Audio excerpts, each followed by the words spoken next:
Game prices should have increased with every new generation, former PlayStation US boss says. This is Chris Scullion at Video Games Chronicle. Barrett doesn't like it.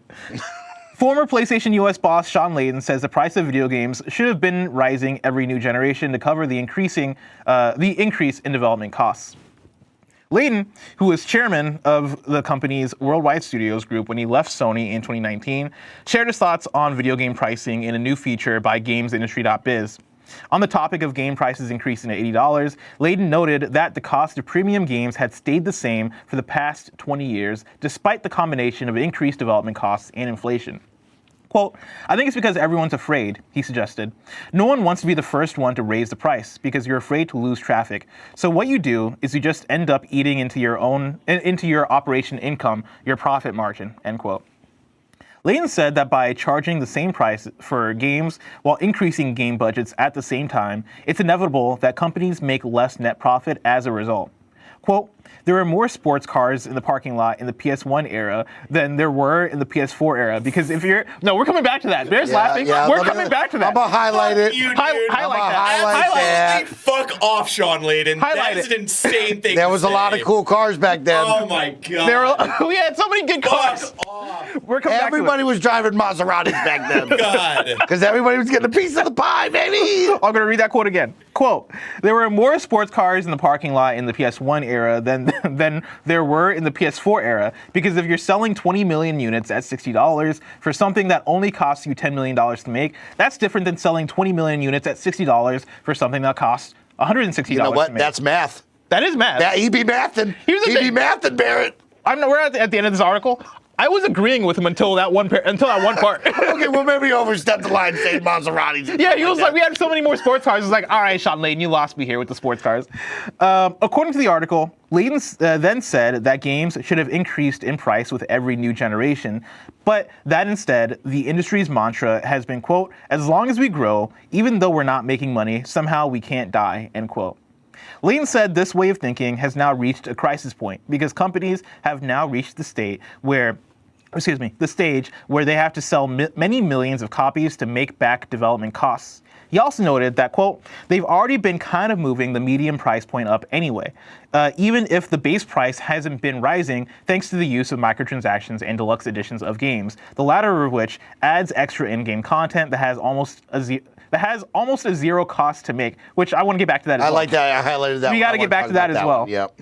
Quote, they said, okay, if we maintain the price, then we nickel and dime you with the DLC, microtransactions, battle pass, season pass, whatever you want to call it, and try to make up the excess there, he explained. A lot to sort of jump into. digest and talk about, so let's take it from the top. Mm-hmm. Let's roll it back here for a second. Sean Leaden going on the mic saying, yo, prices should have been increased in every generation. Yeah. We're just now getting to that point. Maybe we fucked up. I mean, fucked up, I don't know about fucked up, but I don't think he's wrong. I think he's factually right that development costs have increased. Yep. Generation over generation, because games are getting bigger in scope, games are getting more detailed, games are getting more complex. They are way higher production. Guess what? Which causes them to have longer development cycles. Which which means you got to pay people longer to make games over the course of 6 years, as opposed to busting out a fucking like N64 game, right? So now I need more money. Yes. And we've been basing it off of a $60 model. Yes. That we were doing back in 2002 to 2010. Yes. And now we're here in 2025, and it's like, shit. Yeah, maybe it wasn't making me enough money at the end of the day. Now we have to raise prices to like make up for the development costs. Being one part of it, because the other part of it is we're just breaking it down. We're breaking it down. Yeah, that's one part of it. Because the other part is also we got to make up for these race cars that we had, sports cars. So, like, in his mind, when he's saying that, I think we all jumped to, like, clearly the CEO was taking the big old pot of that right there, right? Mm-hmm. He's being like, hey, more people were getting a bigger chunk of this, right? There was a larger chunk to take from, and everybody was buying nice cars. Now that chunk is smaller because we're not making as much. Yes. Yeah. Maybe you could have phrased it better. Oh, you could have phrased it way better. But also, I mean, I think, I don't know, man, this whole thing is a can of worms, right? Because I'm of the mind that it's a multifaceted issue, as many things are in life, right? But like, I think he's right about the development cost. I also think that, hey, guess what? CEOs be taking a lot of money. A lot of money. CEOs be taking a lot of money. A lot of money. And also shareholders, like there's been a dip as far as like the amount of money that's coming into the industry. Money's still coming into the industry, just not as much compared to like the 2010s and like the early pandemic, because things have shifted in the market. Shareholders are not as confident investing in video games, at least at the level that they were before. And so you're seeing that tighten up a little bit more.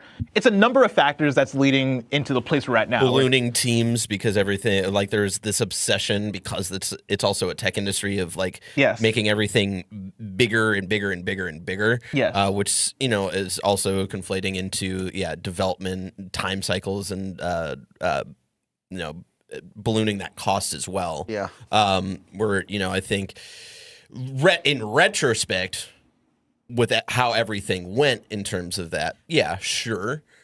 But I think also if you're trying to, have that mindset of like keeping things at 60, maybe things shouldn't have ballooned in the way that they did. Oh, yeah.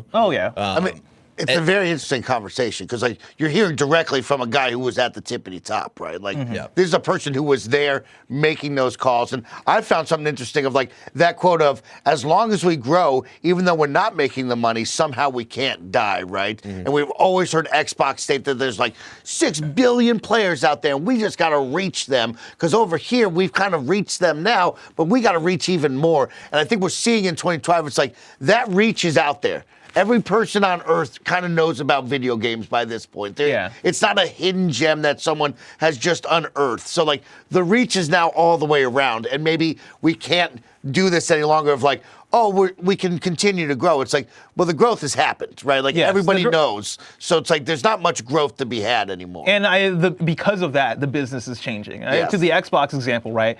That's why they're looking at the billions of people, the billions of people out there that know about video games that are quote unquote gamers, and they're like, how do we reach mobile phones? How do we reach them in a way where we've hit max capacity of the people who are going to buy consoles, but everybody has a phone? How do we get in front of them? How do we do all this stuff so that we can continue to like see that growth continue? This episode's brought to you by Shady Rays. You know that moment. The one when you realized you left your favorite pair of sunglasses at the beach. We've all been there. I'll never forget leaving my incredibly overpriced sunglasses at a restaurant in Santa Monica. That was 13 years ago, and it still haunts me to this day. But then I found Shady Rays and everything changed. Seriously good looking, polarized, durable, and not stupidly expensive. And here's the wild part. If you lose or break them, even on day one, Shady Rays will send you a brand new pair. No guilt trip, just replacements. So now you can actually wear your sunglasses without fear. Y'all know I've been outside in the sun a lot playing Pokemon Go, and it's such a great experience wearing Shady Rays when I'm all out and about. Shady Rays is eyewear that has your back. We've teamed up with Shady Rays to bring you an exclusive offer. Check this out. You can head to shadyrays.com, use code FUNNY for 35% off polarized sunglasses. Try for yourself the shades rated 5 stars by over 300,000 people. Shady Rays, use the code FUNNY. This episode is brought to you by Aura Frames. Aura Frames are the perfect way to relive your favorite memories that you created throughout this beautiful, beautiful summer season.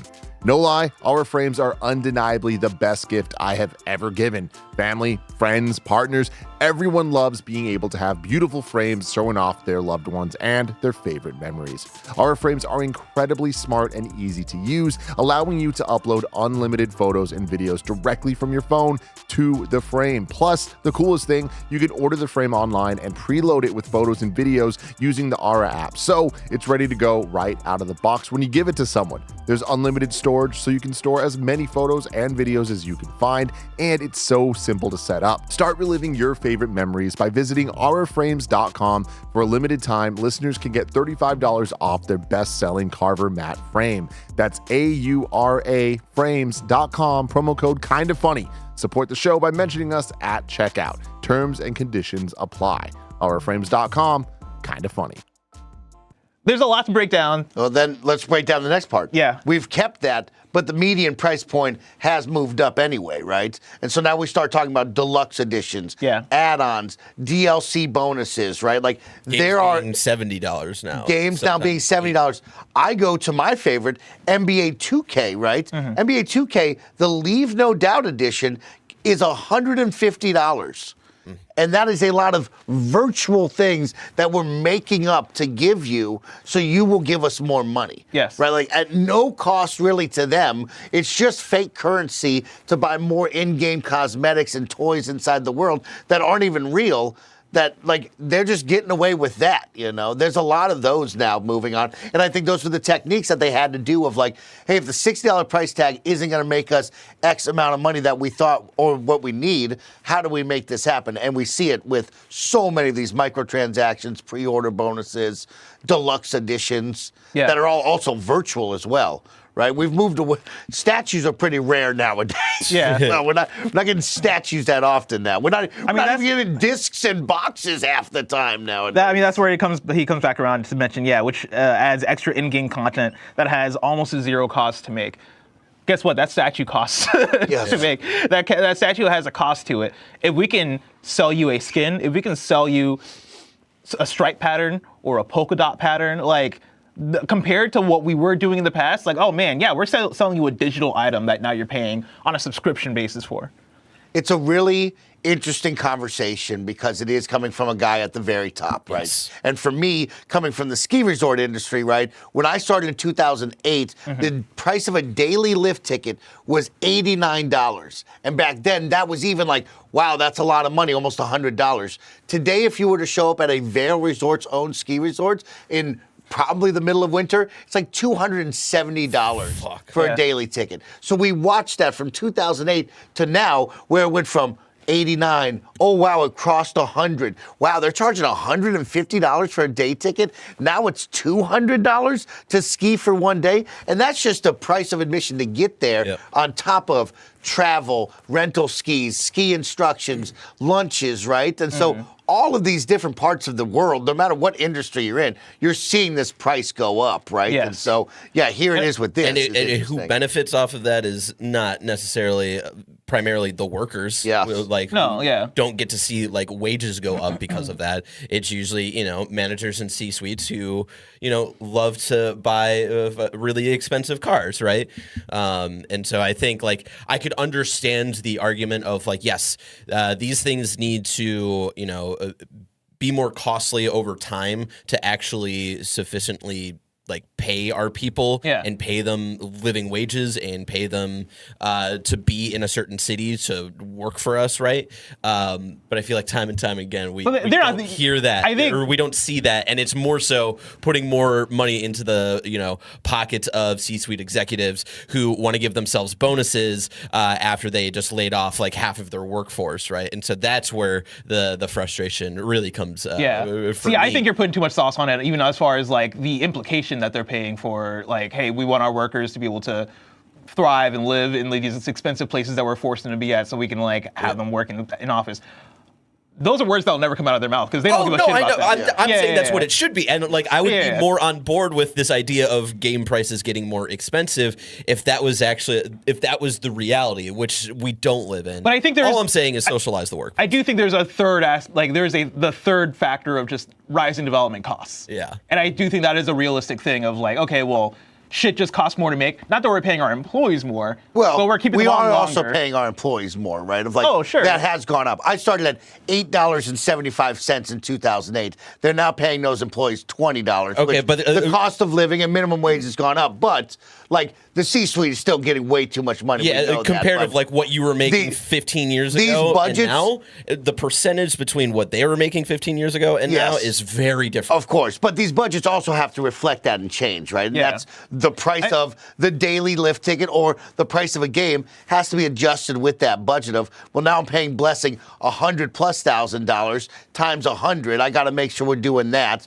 The C-suite, we're always going to talk about is making way too much. We know that, right? Yes. But we also are paying the employees a lot more than before. I think everything is going up. To work the way back to the $80 price point, right?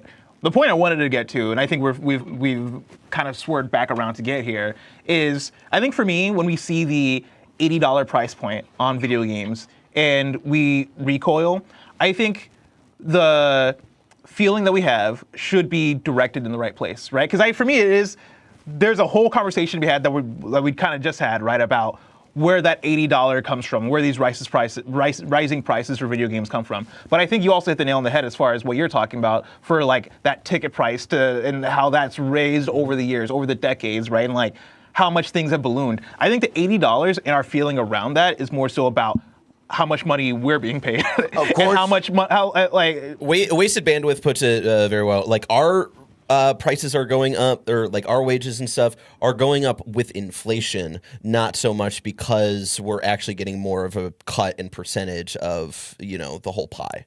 Yes, and that's the point, that I want to make, right, is that, like... Well, that's why we're having this feeling of, like, it is tougher for our generations, kids below us, kids above, everyone in the world. It's tougher to do anything nowadays. Oh, yeah. It's hard enough to go to McDonald's and buy a $4 hamburger that used to be $1, right? Like, everything is more expensive now. So, like, yeah, the $80 price tag, we gawk at, right? But, as he says, someone has to be the first one to make the first step. Yes. Nintendo, this generation, has the first one to be making that step, right? Yes. And there was somebody before that in the Xbox One generation who was like, hey, it's not 60 anymore, it's 70, right? And so, like, we've had those people make those steps. Will it get any further, bless? We've talked about GTA to death about they could charge anything they wanted and we'd all buy it still, right? But will there be another person to take a further step to 100, 110 as these generations go on? Or does it just stop? I think that, well, I don't think it ever just stops, but I think it just takes a longer time. Yeah. Video games will eventually get to 100. They'll eventually get to 110. They'll eventually get to, like, shit is just going to keep rising in price over time, right? And then we'll see where the future takes us as far as where the economy goes.